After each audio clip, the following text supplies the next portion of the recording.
Hello everyone, welcome to a new Conversations Abroad. Today we have a special guest. His name is Noah Lane. He comes from the LAC region. He works as a missionary in Mexico. It's really great to have you here. Welcome, Noah Lane. Yeah, great to be here, Arhenis. Thank you so much for inviting me. No problem at all. So you and your wife, Melanie Lane, you work in Mexico, and you also served as a associate pastor in Life Chapel. And also a very interesting thing that I see you guys doing is working with the LAC, World Missions Coffee with Missionaries. So first question is, where exactly in Mexico you do missions at, and exactly what you do? Yeah. So we're planning full time to head to Oaxaca, Mexico. It's in southwest Mexico. It's a state of about over 100 different tribal language variations spoke. Very mountainous, and so we're going to be working with really training leaders, training pastors to plant churches in some of the unreached villages, unreached areas. Most of them speak Spanish as well, but they also have an indigenous language, and so that's just another factor that contributes to them being hard to reach, but they're also hard to get to physically. So yeah, we just want to train pastors. We want to support churches being planted, resource them, so that even the tough places will have thriving churches. That's our heart. And forgive myself, I'm actually quite rude. I skipped the pleasantries. How are you doing actually? How's everything holding up in your household? Oh, thanks, man. Yeah, no, it's good. I mean, yeah, you can't skip the pleasantries. No, things are really going great. We're doing good. We've been stateside in New Jersey here for 2.5 years, just about, or maybe about 2 years. So it's been different. It's been unique. But now we have 2 kids. Aubrey's 3, Jesse's 2. And so that's made things a challenge and kept us busy too. And so yeah, we're doing pretty good. We're doing good.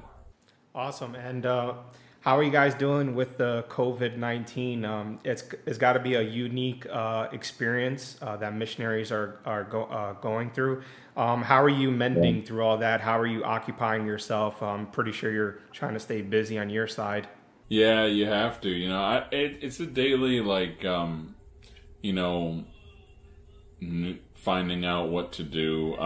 What we decided as soon as it started. We've been in this kind of a stay at home for about probably 2.5 weeks now. So from the beginning, I just decided, okay, I'm gonna set some office hours, and I'm gonna work in the bedroom, which is the only place in our apartment that I can lock and be away from the kids. So yeah, and then I started seeing who can I contact, asking the Lord, okay, what can I work on? And so that's what we're doing, kind of figuring out, okay, how can I be creative in that way?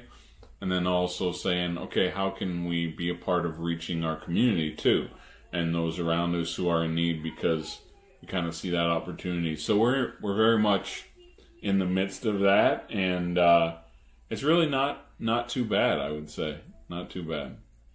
Awesome. And just an interesting question.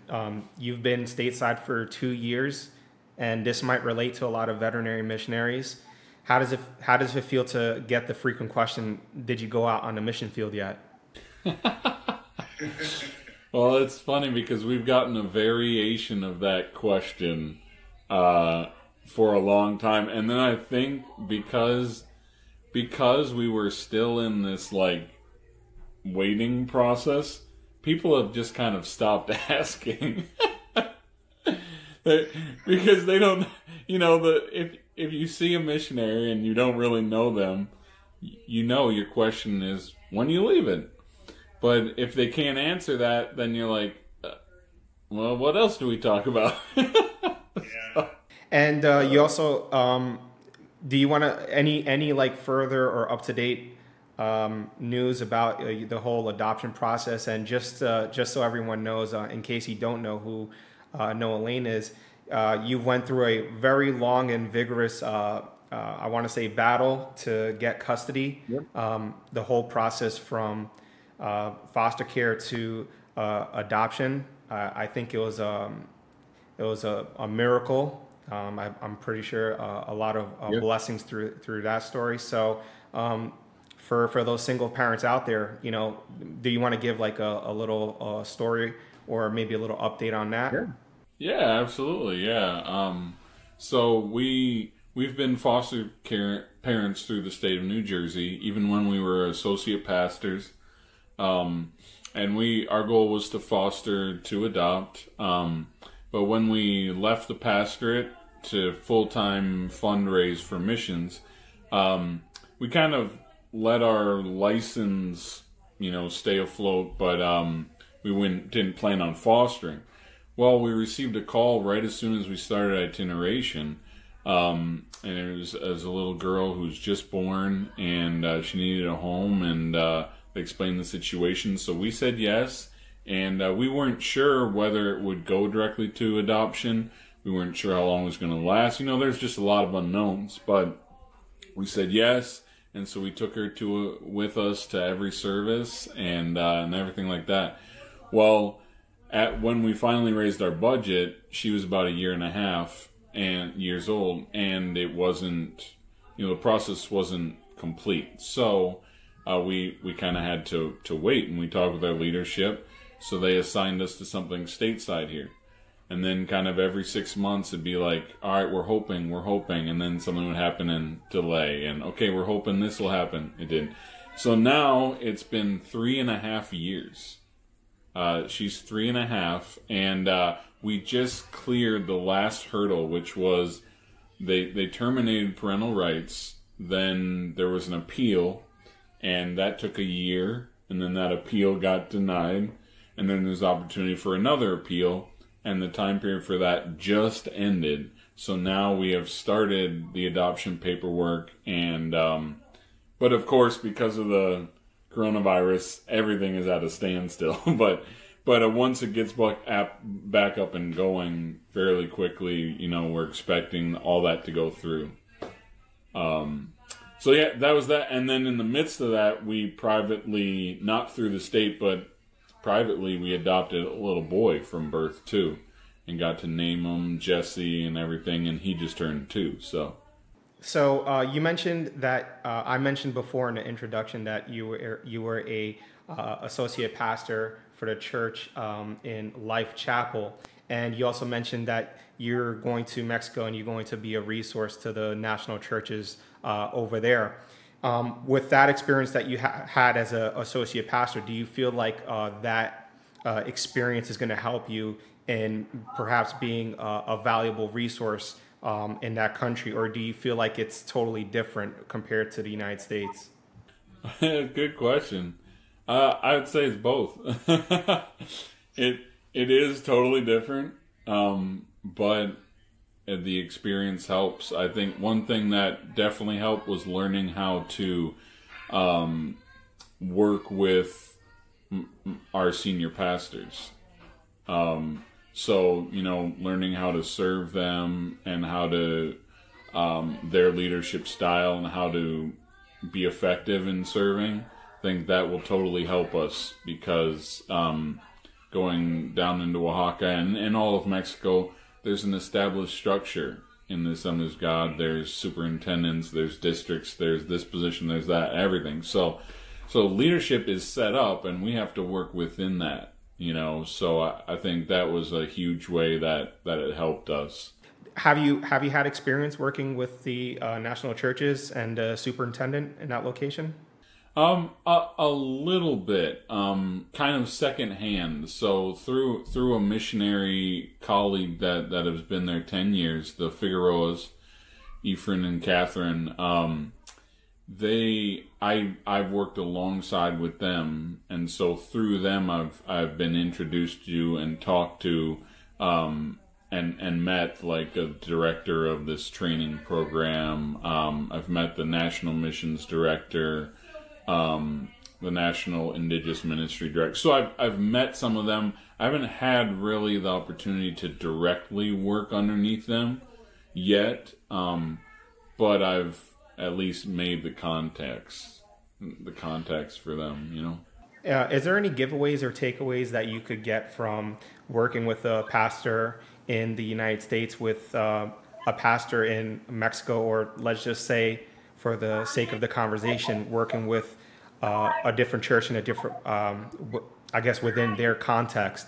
For example, over here, you might think, for me, first coming out over here, a pastor from this contextualization, this group, is a different leadership style from what I've experienced back to the United States. Is there any takeaways as to someone that worked in an associate pastor position that wants to go on and take a mission trip or maybe change their career as a missionary? Yeah, I mean, you know, whenever you want to do cross-cultural ministry, that's why it's important to get some basic training in cross-cultural communication and things like that, because there's just you don't know what you don't know. A lot of people have said that, and so it's same thing when you go into a different style. Even as you're interpreting someone else's leadership style, you may say, "Oh, they do all these things, and those are so different that I'm not used to." But there's an even deeper context, like what you think they're doing and what they think they're doing may not be the same thing. I see. So you got to be careful too in like, "Oh yeah, I went there a week and I got to work with a pastor and it was so different, and so now you understand their culture and you know how they do things differently." Well, not necessarily. That's the surface, you know. So I mean, I think you just got to meet them on a personal level, and you got to. I would imagine you just have to kind of show grace and ask them to show you grace too. And honestly, from my experiences, from my conversations with ministers and stuff, national leaders are. If you come in with a humble attitude and you sincerely are submitting, then they can forgive mistakes. They know you weren't born there. They know you don't understand everything. From what I understand, it's like as you're there for like 4 years, 5 years, and it's like, all right. How is your familiarity? Did you get to go to Costa Rica at all for language? No, so we haven't gone through language school yet because we haven't moved to Mexico full time. But we have been to the language school. We actually were just there. Our whole family was there last month. So I was shooting a video for them, and so we got an understanding more than we ever had, but we haven't been there yet. What is currently the goal for LAC? I know they're heavily involved in trying to establish the pipeline.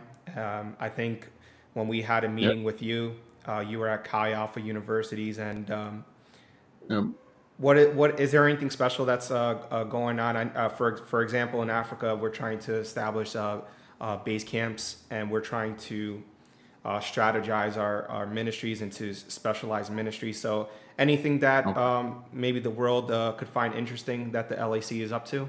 Well, yeah, I mean, that's a great question. Well, our leadership is really strong on the basics. And so just saying, look, as missionaries, our goal is to plant churches where they don't exist, period. So that in LAC, there's in a lot of urban areas, there's a lot of immigrant populations, Muslim immigrants, Japanese, Chinese. And so kind of, one area is mobilizing missionaries who will mobilize the church to reach out to them. Also, there's about there's a number of over 400 unreached people groups. A lot of those are in, indigenous, hard to reach areas, jungle areas. So mobilizing, there's a unreached people group section of LAC, where they have their own boot camp and their own kind of leadership that helps you, trains you, and get you plugged in there. And I know there's been a lot of work with that. There's university ministry, which is really big across Latin America, and there's a huge need there.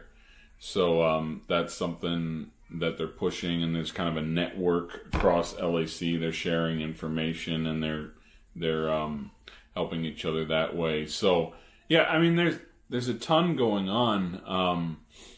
I think the challenges in LAC, which is a big one, is just that there's the missionary population.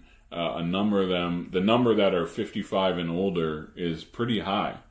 And so in the next 10, 15 years, they're going to be retiring, and there's kind of this gap. What is the next generation of LAC? And I think just in anything, whether it's pastoring, whatever it is, there's just a generation gap. And so it's like, okay, how do we make LAC a place that includes both?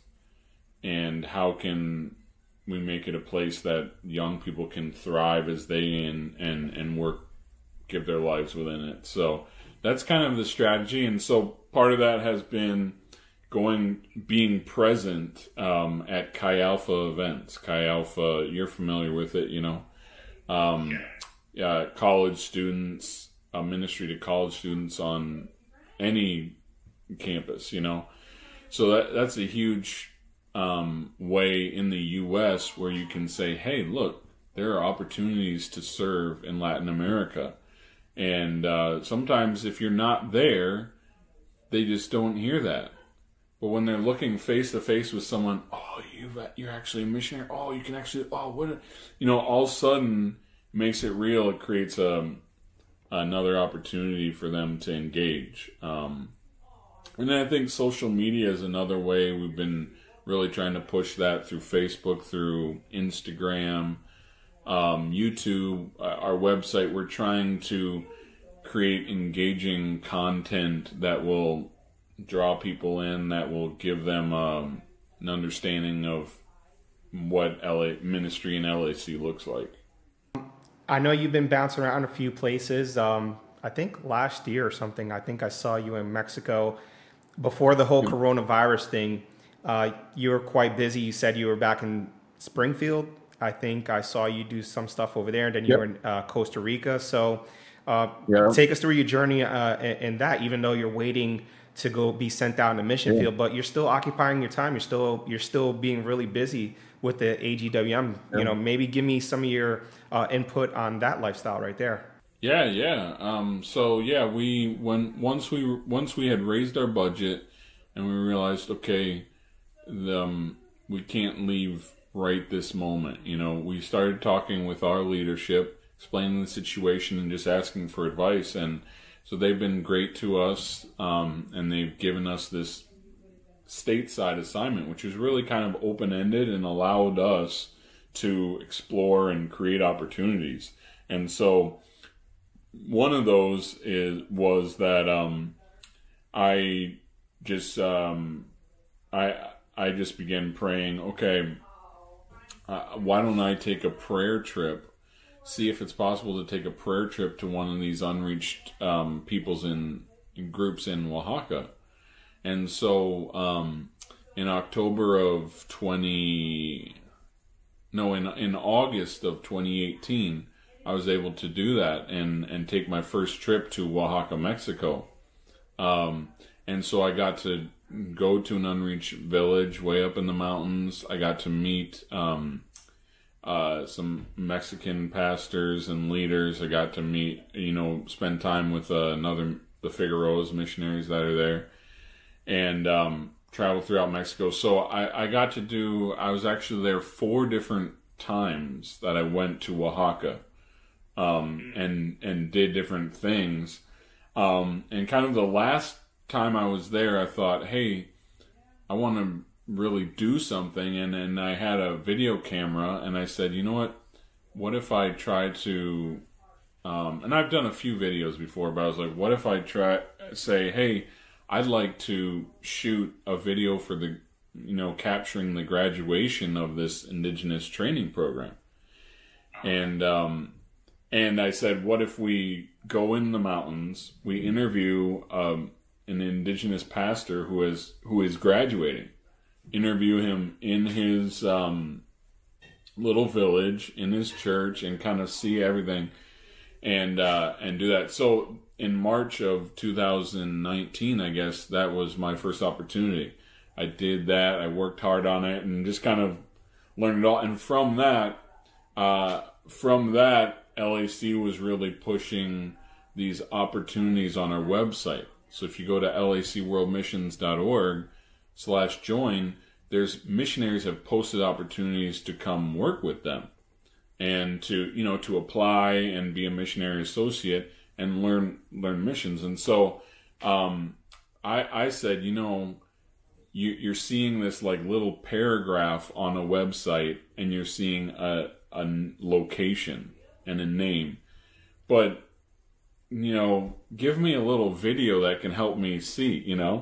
Could you describe to me how that first encounter, or how the day-to-day, it's probably hard because you probably haven't been there as long as you'd like, but how would you describe those people that you hung out over there, indigenous groups? They have no technology, probably have no running water, I'm assuming. How's the lifestyle over there? Well, it's different, so Mexico is a big country, and pretty much in every single state there are pockets of indigenous people. And they're very different in their dress, in their customs, in their lifestyle, even in their economic level. So what I found that, especially in Oaxaca, there's 60 major groups in just that one state, and so they're all very different. But I think if you kind of characterize what's the average indigenous person, they would dress very similar to the average Mexican. They wouldn't have, some wear their traditional stuff, which is not like the jungles of Ecuador, it's type of stuff. It's more their traditional woven dress, or, things like that. But other than that, they have technology, they have machinery, they're on Facebook, they have, usually a flip phone that probably has WhatsApp on it or something. They have communication and things like that, but tend to be more economically poor, just because in the average village, there is not a lot of cash making jobs. So basically you farm in order to eat. And the things around the town are in order to maintain life, but they're not jobs available to say, ooh, all right, I get 20 pesos for that, or whatever. 20 pesos is nothing, but I make 10,000 pesos for that. Well, those types of jobs don't exist, so they have to leave their village really to get jobs like that. So a lot of the indigenous, in Oaxaca, there's a lot of pottery and craftsmanship, so they'll come to the main city, Oaxaca City, to sell their stuff to tourists, foreign tourists or Mexican tourists coming in. Oaxaca's well known in Mexico as this like traditional indigenous state, unique to the rest of Mexico. So yeah, I mean, when I first met Leon was the first guy I met, and he was a good friend of the missionaries here, and he was kind of an average Mexican. If you looked at him, I got a chance to go to his house and stuff like that, and he's probably maybe a little wealthier because he and his wife are school administrators, and he's maybe more educated than the average indigenous person. But he speaks his indigenous language, got to go to his church, and they kind of do it bilingual. So, and there's, cows and different stuff right next to the house when you're walking on the way to the church. And so it's not necessarily so indigenous that you might think of, but it's more just economically poor and just not as many opportunities. How's the religion? How's their culture? Does it clash with the Christian faith, or is there a lot of contextualization? And also, is there an established church there, or maybe there's another Mexican city church that's perhaps investing in planting a church in Oaxaca, that area? Yeah, there are a number of missionary organizations in Oaxaca. Wycliffe Bible Translators has been here for a long time. They have a big base here. And so they go into these villages. They actually learn their language, and they actually are the first ones to write down their language. And then they translate the Bible into their language, because the languages are just spoken.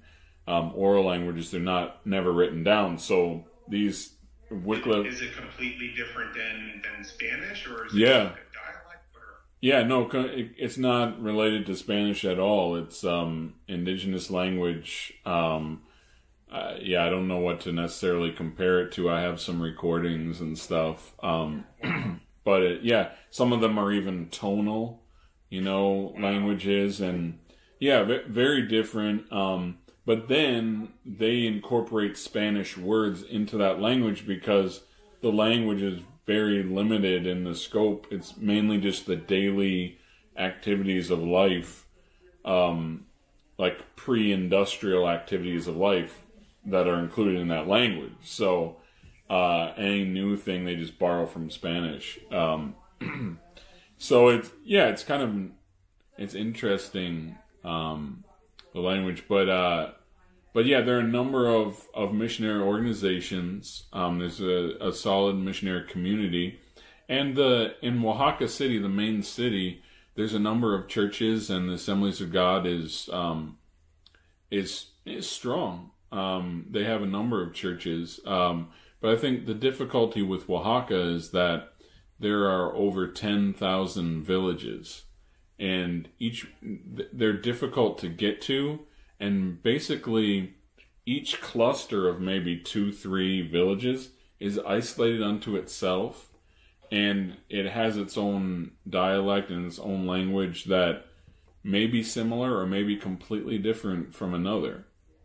And so, you could look at the numbers and say, okay, there's over 200 Assembly of God churches in Oaxaca, but maybe, the majority of them are 30 people or less, which is not bad, but when you think of 10,000 communities, 200 is like nothing. So there's just a ton of work to be done, but praise God, there's a lot of people that are aware of the need and that are working. Yeah, and just to give some insight to that to those who are watching.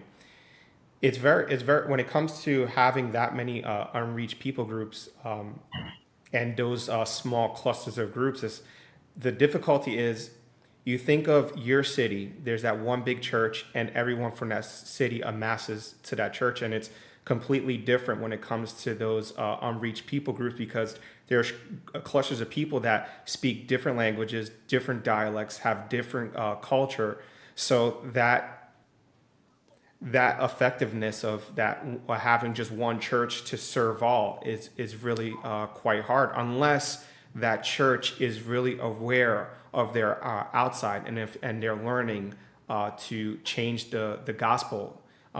For example, the American gospel might be interpreted totally different to someone from Puerto Rico or Dominican Republic or Jamaica or Mexico, and I just wanted to add that level of complexity, that level of difficulty. So I think it's I think there's still a lot of work to do just in that region that you're working in. I'll just add this, that a major issue for some of the churches that do exist in these indigenous communities is that there's a system in each indigenous community, and it's got a communal system whereby there's a president and a town council that rotates, and kind of there's like even the water to the town and to every house is administered by all of the townspeople. And so everyone has a role, and you might have a job or whatever, but then this year your name gets chosen and you have to take care of the water for the town. And so now whatever you did for money, you can no longer do, and you have to serve the town by doing this. And included in that is Catholicism, and is their Catholic festivals, and their festivals to the patron saint of that town, which is usually an indigenous person, not necessarily a Catholic saint or something like that. And so the churches face the issue of, okay, is it appropriate for me to serve in making this festival to this saint happen when I don't believe that's right? But if I don't do that, we might get kicked out of the community. But if we do that, we're not obeying God. And so that's a huge thing that they deal with. So, I wanted to get back into your coffees with missionaries. Are you still through the LAC Facebook group? You're able to watch those videos, and they're very good. I believe it solves and answers a lot of questions that you might be having. Maybe you're a missionary, or maybe you're looking into it. Maybe you have a calling. But I do recommend listening to that, because it answers a lot of those questions about living in another country. But I also find it interesting that you're interviewing me in Africa. So are you still continuing to do the Coffees with Missionaries with LAC missionaries? Yeah. So we've done them for 2 years now, and we started out doing one like every 3 weeks. And Facebook Live had just come out, so it was brand new, and people enjoyed them. Then we started doing it more consistent. We started doing it twice a month and really preparing. And then in the last 6 months, we've kind of backed off to just doing it once a month. But yeah, I think we've done 25 of them. We talked with missionary, probably 30, 40 missionaries over the course of that time about lots of different topics, women in missions, and talked to our area directors and stuff. So yeah, it's been awesome. So we're still doing them. We'll have one we do them the second Thursday of the month, and we do it at 8:30 Eastern time, PM. And it's usually about an hour long. We want to give time for people to jump on live and to ask questions and interact. We don't want it just to be a presentation. But yeah, it's been great. We've had some great feedback on it, and personally, we've loved just meeting missionaries throughout LSC, connecting with them, and yeah, as far as talking with you in Africa, I mean, I think 100%. I think we need to. One of our desires is to cross regions with it and just, get people talking and learning more about. Kind of the idea is one step closer to daily life in missions. So we don't want you to necessarily. We want to give you an opportunity. We want to give a consistent opportunity for anyone in any capacity who's interested in missions or whatever to interact with an actual person who's actually there in a simple way, and have that opportunity every month, regardless of if a missionary comes to your church or not. These interesting conversations that you get when you're itinerating, a lot of times you have people that come up to you just out of sheer generosity.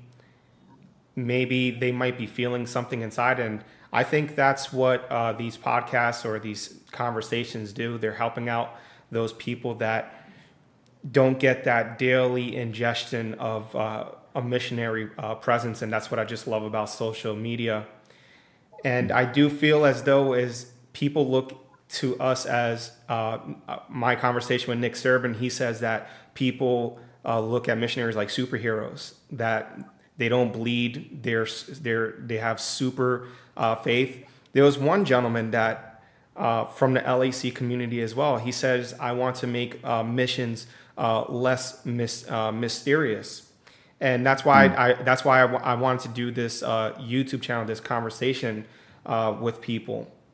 My question is, do you feel as though there is a mystery that is being perceived from a person from the United States about missions? Yeah, that's an interesting question. It helps me. I have a little better context of what you're talking about by that. I think there is a mystery. I think that part of that comes from just the unknown. And so if you've never, you have to realize that there's a number of people who have never left the country ever. Period. There's actually a surprising number of people who have never even left the state. I think it's like 70% of people never traveled outside the United States. I'm Okay. Wrong, but I think it's around there. Okay, yeah, that sounds about right. So like, I even think back to, some of the mission trips I went on when I was young, and that 1 week, exposure had such an impact on you, right? It's because it's in a whole entire society that speaks a different language, that everything looks different and works different. And it's a little bit different now because you can find, McDonald's everywhere in the world. You can find, because of the internet, we have such a globally connected world. But I think, Starbucks are everywhere and all that stuff. But I think in the midst of that really doesn't go that far, the similarities. Like, okay, they have a Starbucks. You're talking about an entire society. And you think that it's the same as you because they have a Starbucks over there? They're not, if you said to them, give me a latte, they may not have a clue what you're talking about, depending on how it's translated or whatever.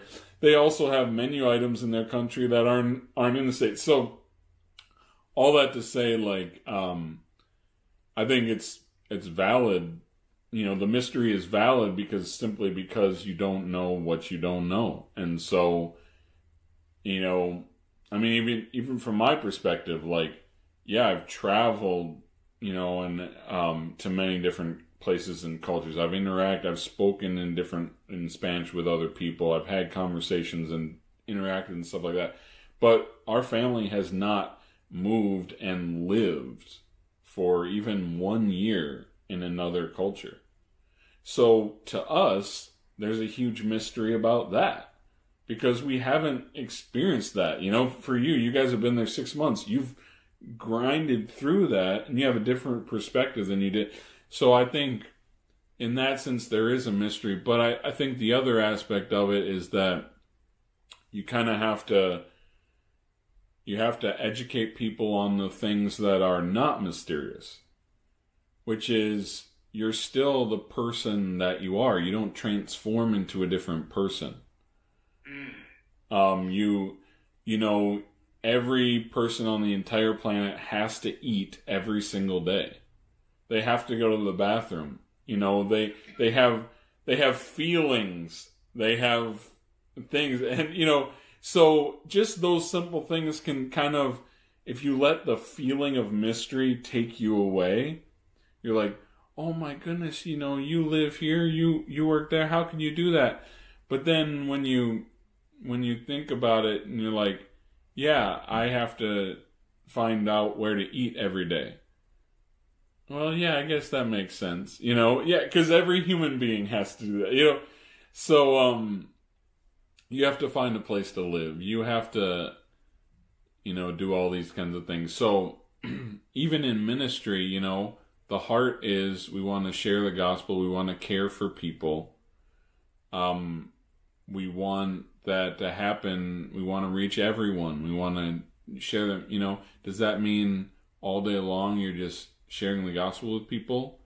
Like not necessarily, there's culture, there's context. And so, there is mystery and there isn't mystery. This was inadvertently. I didn't expect it to happen, but with the videos that on my part I've been doing, and I've done a lot of searching on YouTube trying to establish some sort of sense of community, and there's really not much of a AG missionary presence, especially on YouTube.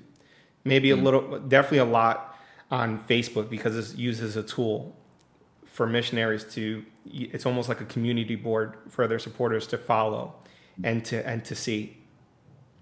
But when we have conversations like these, like I call mine conversations abroad, or yours is conversations with coffee with missionaries, I'd had one feedback from a pastor and said, you know what? I thought missions was a terrible idea, but it's not as bad when I've seen your video. And I said to myself, I'm like, wow, if it changed one person's mind, then I see it as a big check mark, as a big victory.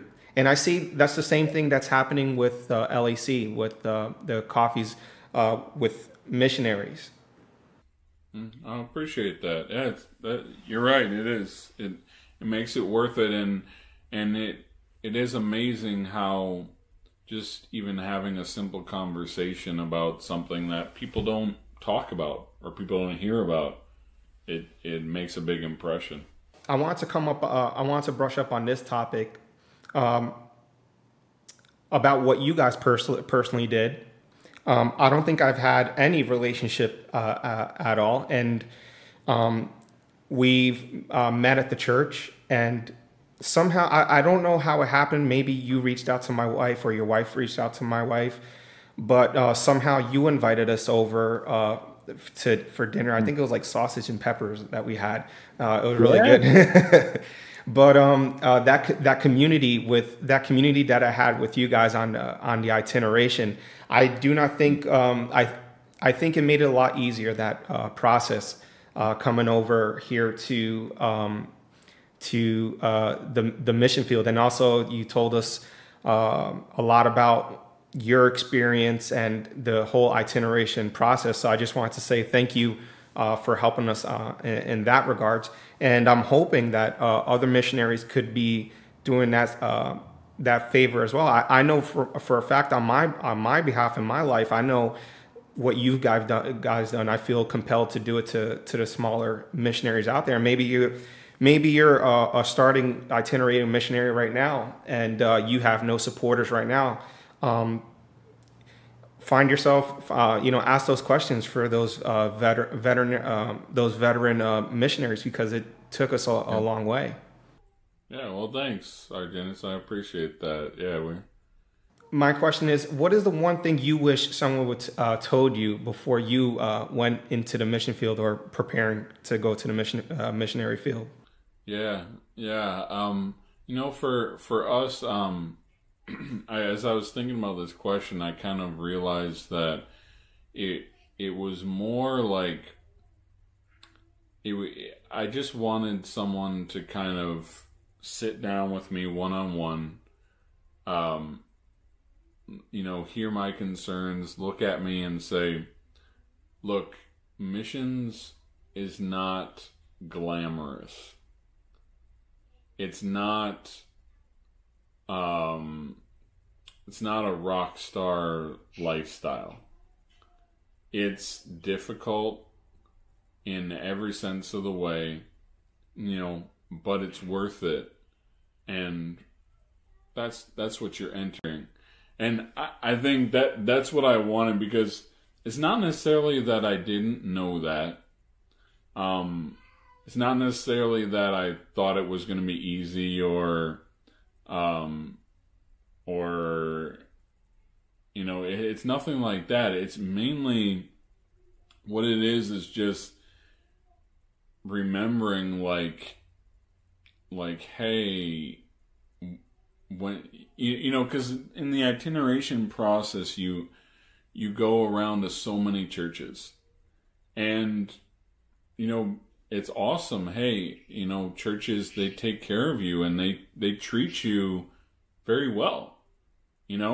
When you go into a church, you're given time to speak to some extent. You're given a booth, a presentation. You stand out, right? And so for a year and a half, you're going, every person you interact with, every place you interact, you stand out.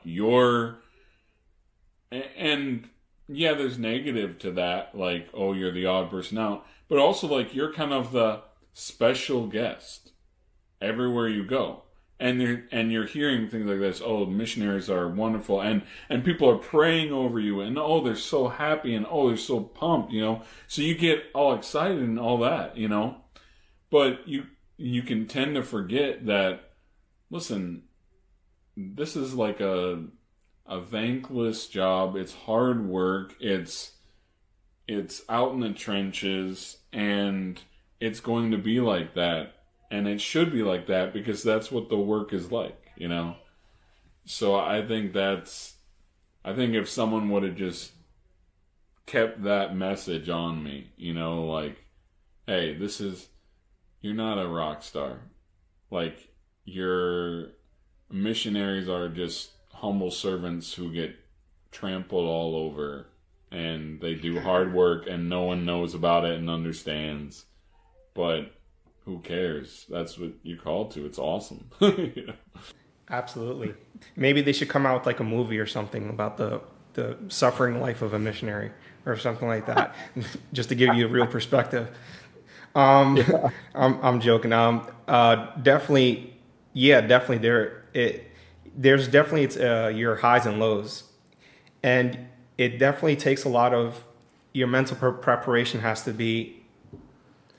You have to remember what you're there for. And for me, it's just like, you're a missionary, so obviously you have a mission, and you don't want to abandon that mission. And if you're there for the applause, if you're there for the acknowledgement, it's going to be a real, it's going to burn you, because that's really it. Like you said, it's a thankless job. But I believe if you position your heart that it's not about the perception, or it's not about the hearing the applause from people, that there's probably a lot of missionaries out there that's saving the world, and we have no idea who their names are. And it's just like the hospitals, these nurses and doctors, you don't know the names of them. So that's a very, very interesting perspective that you've given, what the whole aspect of what a missionary might look like.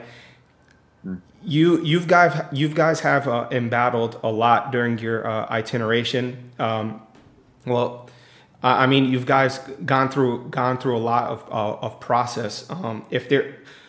What are some words of encouragement for a couple that's looking to adopt? I know yours is a unique situation. You're itinerating at the same time, and actually, you were pretty much fully funded, from what I understand. And you wanted to go, but you still have to wait. You had to wait for the whole that whole process to go out. But what if someone is in your shoes, and what is it that you could help those individuals out with? Well, I think the first thing I would say, and thanks for asking this question, but I think the first thing that I would say is just that it's not a quick process. And I know, I mean, even for us, we had this, miraculous private adoption that happened with our son Jesse, and it was just like a dream situation, and it was, 6 months, and it was kind of, to some extent, as cut and dry as an adoption can be, and that was a blessing from God. But we never could have planned that. We never could have sought that. Like, that was totally a God thing. So I want to say, if, adoption is kind of it's a huge thing. There's so much involved. Don't rush it. Don't say, don't put a time frame on it. Like, okay, we'll do it this, and then by then, it's too, there's too many uncertainties, and that is just true, because there's other people involved. There's someone, a birth family or a birth mom, that is choosing to give their child up for adoption, which is a huge decision. You don't want to minimize that and say, hurry up and do that quick in my 1 year, the opportunity that I have, So be patient, and when it's the Lord's timing, take it step by step. If you feel Him leading, do your research, talk to people. We'd love to talk with you about what we went through. But then, take it step by step, and then you have to choose an agency, and then you have to apply and get all that paper. It takes time. Don't rush it. It's not the same as like biologically planning to have your own child in that way. It's not like that. So just let it be what it is, and don't try to rush it. Last question on the topic of supporting missionaries. We're in this unique situation, a pandemic, COVID-19. Why should individuals, churches, and business people invest in missions when they're probably looking at their own circumstances? They're thinking about how they're going to get through tough times. Or I think I've heard a different perspective. Maybe it's a time for us missions to step up and pray for the people, pray for the churches, rather than ask for support. What is your opinion in through this tough time? Yeah, it's a great question too. To me, you have to go back to, kind of the heart and the beginning of the whole thing. When in your finances, number one, the scripture teaches us to tithe 10%, to God. You do that, period. If you become unemployed, whatever money that comes into your house, you give 10% of it to God, like, period. I'm not going to talk about exceptions and all that, but just like, period, you decide that. So if all of a sudden you lose your job, whatever money comes, you give 10% of it to God, period. You don't wonder like, oh, am I able to do this? Because if you start thinking like, am I able to do this? It's a slippery slope where it's like, look, this is obedience to God. So that's your tithe. That's not necessarily supporting missionaries, but that's your tithe, that belongs to God. But I think, where's your heart in giving to missionaries? Do you feel like you're just being generous? Do you feel like you're being nice and you're helping out other people? Or do you feel like God has called you to support what He's doing through other people around the world? And if you feel called in to support missions, you have to do everything in your power to do that. It's a number one priority, because during this time there's unprecedented opportunities around the world to reach out to others with the gospel. So if anything, now it's more important than before. So I would encourage you with that. But on the other hand, I would say that, look, everyone's going through the financial stuff, and as missionaries, we're dependent on other people. But really, more than that, we're dependent on God. And I think if you ask any missionary who had to raise their own budget, they didn't sit there and they had moments where they said, I have no idea where this money's coming from. They had moments where they're like, we don't have enough. So yeah, I on the other hand, I do think it is an awesome time for missionaries to bless our churches and supporters, if possible financially from what we have, but also in prayer and care. Absolutely, because people are losing their jobs. They are, they are being impacted in major ways, and I don't minimize that at all. But I would just, kind of challenge, like, listen, what's your perspective on giving to missions? If you truly believe that you're just being really nice, and so you don't have it right now and you'd love to, but you just don't, then you have the wrong perspective. So, at the same time, I'm not going to be calling up everybody, hey, you want to give me money? I'm not going to be doing that. If people, we have, so many churches, individuals that have faithfully, consistently given to us over and above. And so we're so grateful for them, I'm not going to go like knocking on people's doors during this time. Like, hey, I got nothing to do. Why don't I ask some more people for money? I'm not going to necessarily do that either, but, yeah. Well, yeah, pray, even the people go through your contact list, I guess, in your phone or something. You can just reach out to say, hey, is there anything I can pray for you? And maybe you don't know, like, what they need or what they're going through, but people might respond back and say, yeah, I'm afraid, or I'm worried, or I'm losing my mind, or whatever it is. They might encourage you back. So I think you can do that. Also look at how you can get involved, in where you are and what you can do. Maybe you can't, quote unquote, leave the house, but if there's people delivering groceries, you can suit up, put your plastic on and everything, and drop stuff on people's doorways and kind of serve that way. So if you find in your extra time, find ways to serve your community, serve your neighbors, and then, as far as missionaries around the world, I've already had supporters ask us, hey, how are you doing? How can we pray for you?